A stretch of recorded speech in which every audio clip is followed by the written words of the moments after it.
Breakfast tayo ng coffee with powder milk. Ayan, konti na lang itong aking powder milk.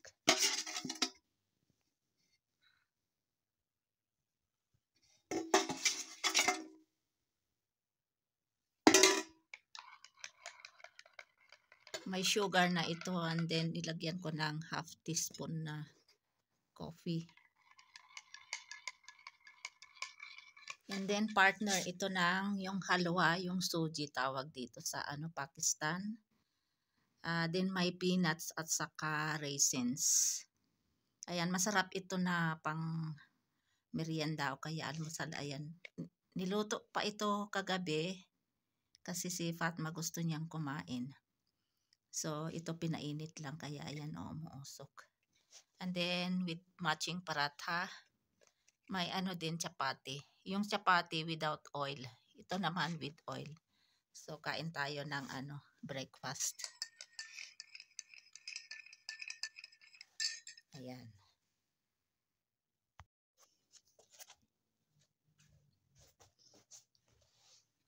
Ayan, breakfast tayo.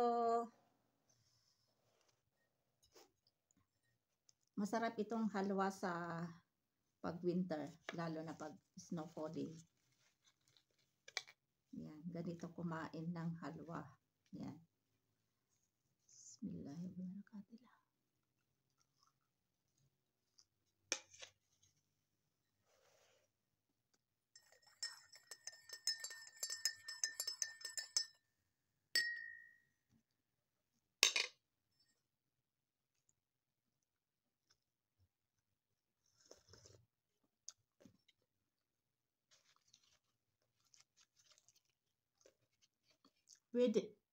Pwede rin yung chapati without oil.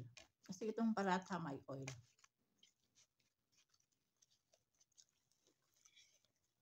Pero mas masarap ang paratha na ikain sa suji o kaya halwa.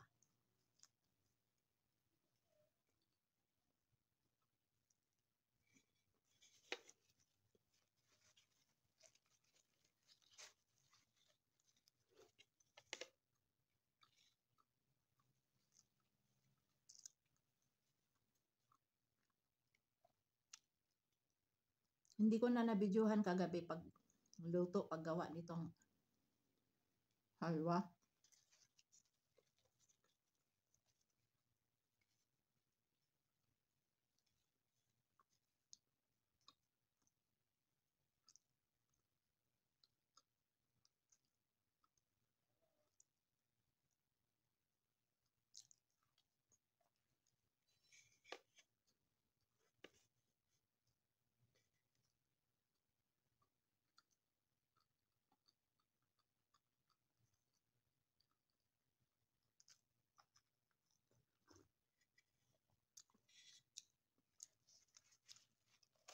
Sunday ngayon, December 17, and time now in Pakistan is 9:10 a.m. Tulog pa silang lahat.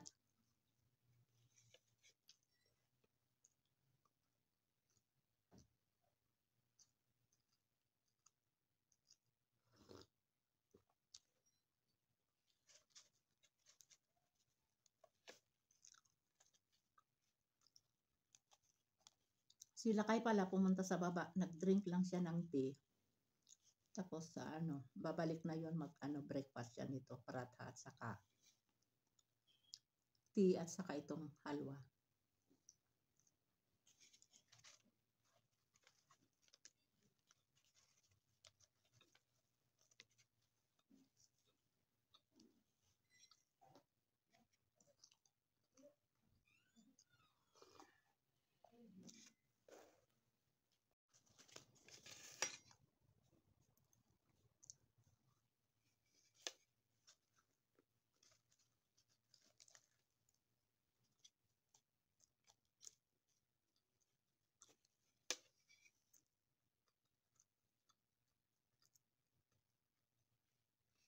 Sila nga tulog pa at saka si Fahad.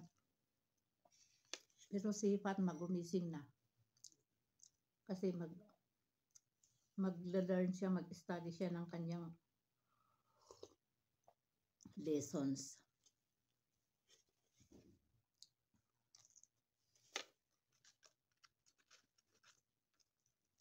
Naka-breakfast na din si Fatma ng tea with paratha at saka itong halwa.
Naubos ko yung isang paratha.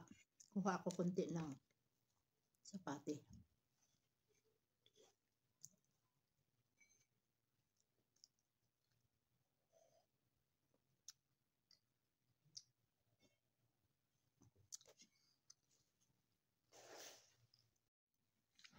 Ayan, ubos ko yung isang paratha. Marami pa itong halwa. Meron pa doon natira. Ayan, yung one mug na na coffee with milk, ubos.